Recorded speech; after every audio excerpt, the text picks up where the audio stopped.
was browsing YouTube the other day and I saw this video review of Wuthering Waves, and I thought to myself, this can't be good. There is no way this review is going to be good.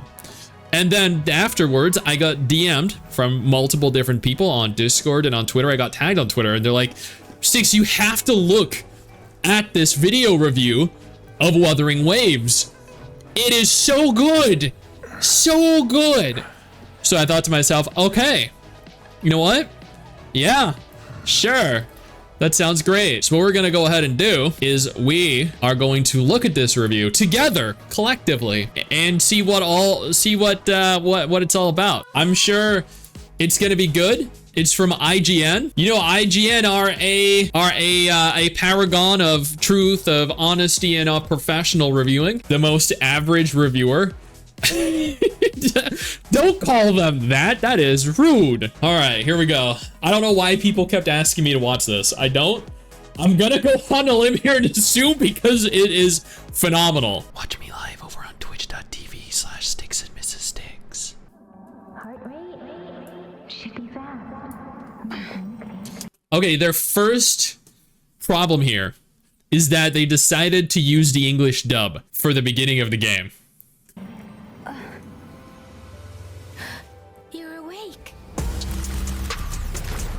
Right from the start, Wuthering Waves' odd mix of swords, guns, and spirits sets the stage for its apocalyptic battlefront, somehow combining disparate ideas into a combat spectacle. Let the winds roar. I don't know, I don't think it's that strange to have swords and you know, guns, right? This story-driven gacha RPG will have you twirling like a ballerina, dodging attacks, and then passing the baton to a teammate to slam the enemy with a fish-like dragon. Unfortunately, while those... Wait, a fish-like dragon? Did he call Gion's dragon a fish? Okay. Flashy, fast-paced fights and its parkour-like movement are exciting, Wuthering Waves also fails to impress in a few other key areas. There we go. Like its lackluster story that makes the skip button look tempting at times. So does Final Fantasy XIV. We can talk about that. You don't know why you're here, where you're from, or who you are. So, like, there's so many other gacha games before it. Okay, can we just point out that the villains that we've seen so far, though, are some of the best villains that we have probably ever seen in gacha games.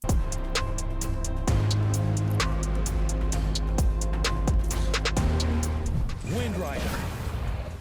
Wuthering Waves is all about action. Every character has an element and weapon type associated with them, as well as individual skills that you can level up. However, how you use those characters... Naturally, within, like, the first 3 seconds of the review, they're like, here's Genshin Impact! Isn't quite a copy-paste of similar action RPGs like Genshin Impact. Yeah, because, you know what? In Wuthering Waves, you don't have to jump up the wall. No, you can run up the wall. You can grapple up the wall. Yeah. That's thanks in part to the intro and outro skills that can be used when you swap between each character in your 3-person team. Scars of Man, yeah. You can tell IGN never finished 1.0 story before giving the review. Yep. Which activate cool special attacks. I see that down below, his Chisha is level 40. I wonder how many levels, like, I wonder if they made it to level 70? Acts like a fire and Resonator level 70? You also charge up a separate skill gauge level by dishing 50. out damage or successfully dodging and parrying enemy attacks. Moment of resonance. And these systems add an appreciated layer of strategy to how you build your party and when exactly to change teammates. It's a little disappointing that the elemental system is essentially just a palette swap between characters, but their actual A palette swap between characters? What? movesets are still varied enough that experimenting with team comps is quite fun. I actually think that this might be, I feel like a lot of people can probably mirror this sentiment, but I feel like the characters themselves are all fairly unique. They have pretty unique styles, play styles, abilities, uses. Gear is also not quite what you'd expect. Rather than using traditional equipment like helmets and gloves, you strengthen your characters with echoes, animal and with weapons too, companions that increase your attack, elemental damage, and so on. The strength of those buffs depends on how many of the same type you equip at once, and each echo takes up some of the limited space in your equipment slots. These restrictions encourage you to figure out how to squeeze in the most buffs you can, even if that means temporarily using echoes with suboptimal stats. No, that just means that we as free-to-play players are forced to beg Kudo to give us more resources to farm more echoes. The best part about echoes is how they tie into the environment. As you fight enemies and bosses, they'll sometimes leave behind ghost-like shells of themselves for you to absorb and convert into Unless you're databank level 20, in which case it's much more frequent than just sometimes. echoes. That makes exploration more appealing because finding different types of monsters could mean getting access to new kinds of He never mentioned the Forte circuit, true, yeah. buffs. Not only does this system reward you with interesting gear for your characters, it encourages you to fill out your map as you go.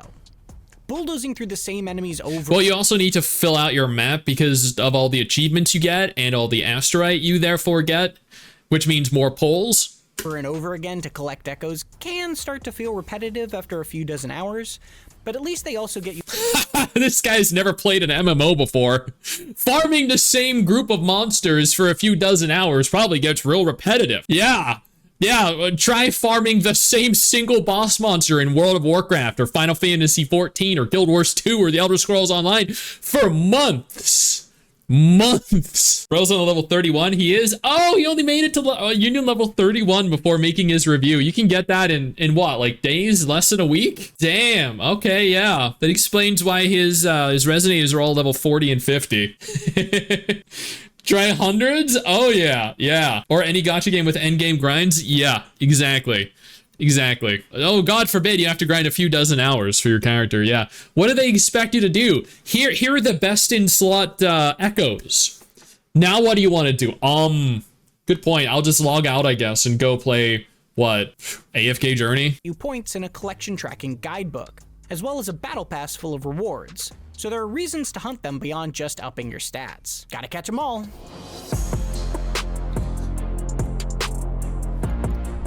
Even when happily farming, one part of Wuthering Waves that totally falls flat is its story. Developer Kuro Games. I mean, I don't disagree. Acts 1 through 4 were definitely very subpar. 4 through 5 picked up somewhat. I would give Act 1 through 3 a 3 out of 10. Act 4 and 5, I'd give a 4 out of 10. Act 6, I would give a 7 out of 10. That's like generally considering games overall. If we're talking gacha games, I would probably double the scores because most gacha game stories are actually very mediocre. It's openly spoken about how it had to revamp the entire story ahead of launch. And sadly, I the remember. version we ultimately got still falls short with uneven pacing and too much exposition. The beginning is full of unnatural, lengthy conversations that use cryptic terminology you need to look up in encyclopedias and loading screens to What? No, you don't. This guy clearly did not pay attention. You know how earlier he noted it was tempting to click the skip story button? This guy's lack of understanding of the game and its terminology is clearly evident of his clicking the skip story button so he could power through to Union level 31 and push out the review as fast as he could. The story and everything about it made perfect sense. It wasn't very good, but it made sense still. actually understand. And it doesn't get any more compelling once you do. Oh, by Pangu Terminal, she means the gourd-shaped He said the daily system is a battle pass. He didn't even go to the actual battle pass. Oh, he did it. Oh my God, I didn't even notice that. device every resonator has. Your main character follows the classic trope of an amnesiac protagonist that seemingly appears out of nowhere. With Because a it generic works. story that revolves around the secrets of their past. That can work A generic story, he says. Okay. if done right, but this setup feels confusing and undeserved because of all the history and jargon thrown He's right. They lore dump constantly at the beginning with in-world terms. They do lore dump, yeah, but that's because they're establishing all the different systems in the world. at you without any explanation as to how all of it connects.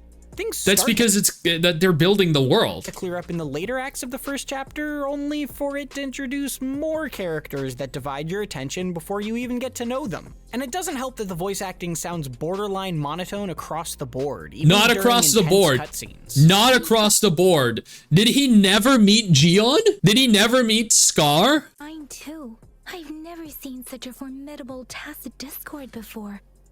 Dude, okay, let's be real here. He is trying to he's trying to play into the Wuthering Waves voice acting is horrible meme, when the reality is a lot of it is bad, but not all of it. I thought Yinlin's storyline actually had some very good voice acting. Yinlin herself had a good voice. I think the villain in Yinlin's storyline was one of the better voice actors that have been shown. I think Alto has a good voice. I think Encore's actress who played Regulus in Reverse 1999 was good. I thought Jian was incredible as a voice actor, but none of those were mentioned. He just decided to go for Yang Yang. When everyone knows Yang Yang has absolutely the worst voice in the game. He must be tone deaf if he couldn't tell that the characters weren't monotone. Typical Steam reviewer, game is trash, 0.3 hours played.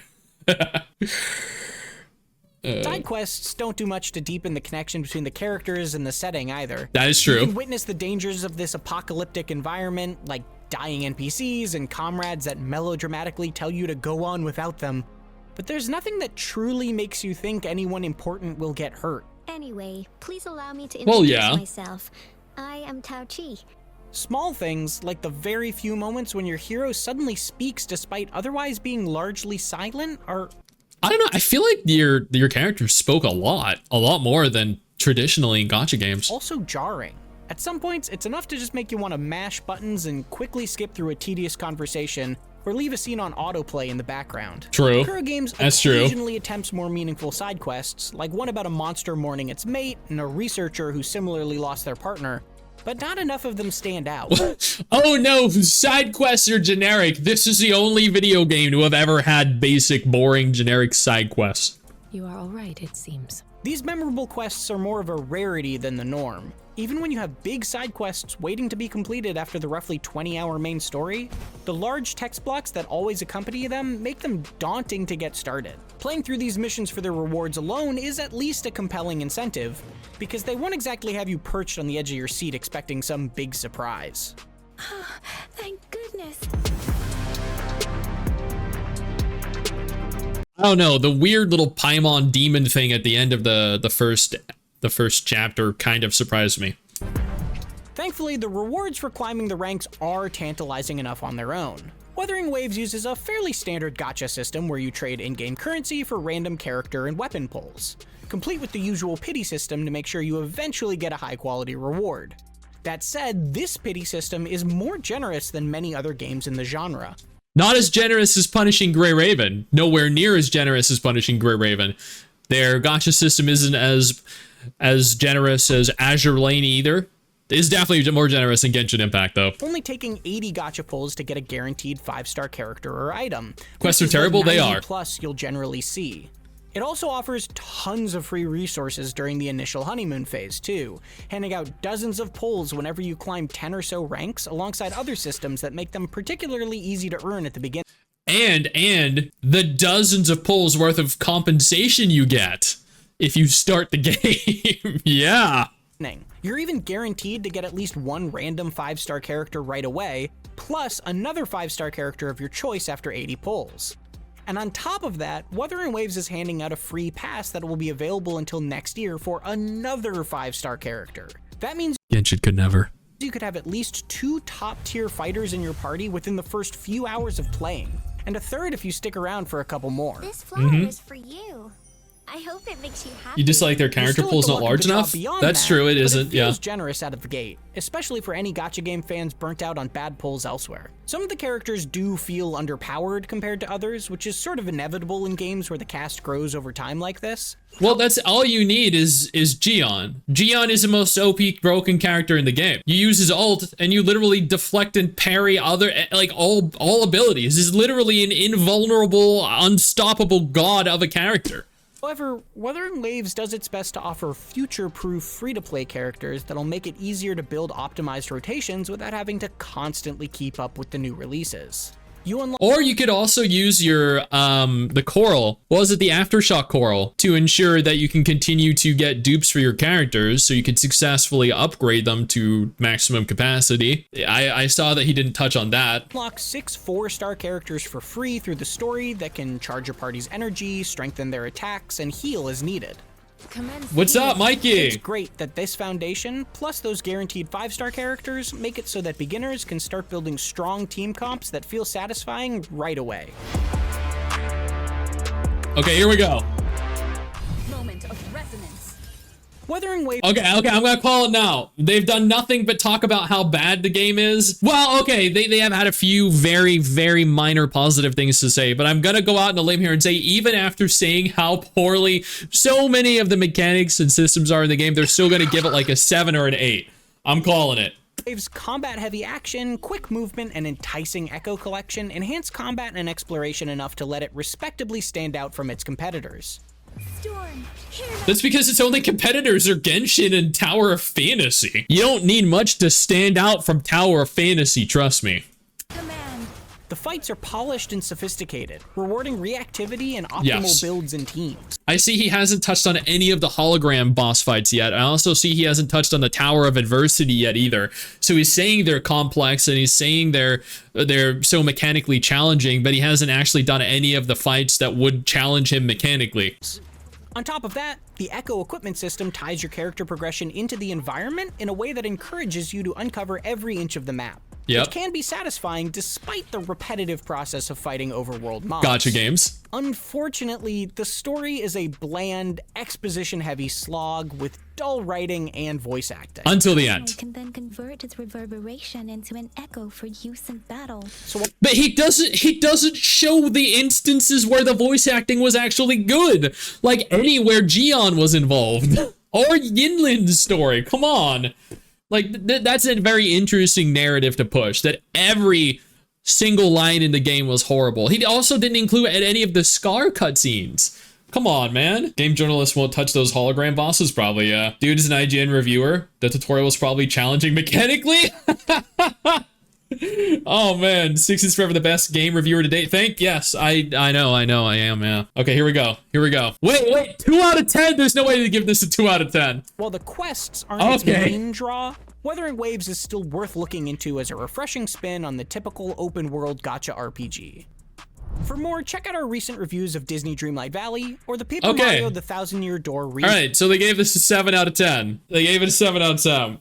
It includes Scar because he skipped him? Yeah, true.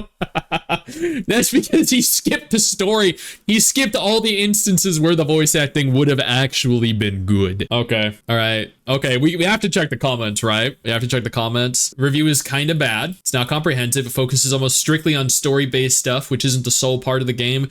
Nor does it sound like you even finished the full main story. That is true, yeah. We're pointing that out. It's like he never even finished the story. May Hoyo bless you with 3 wishes for your hard work.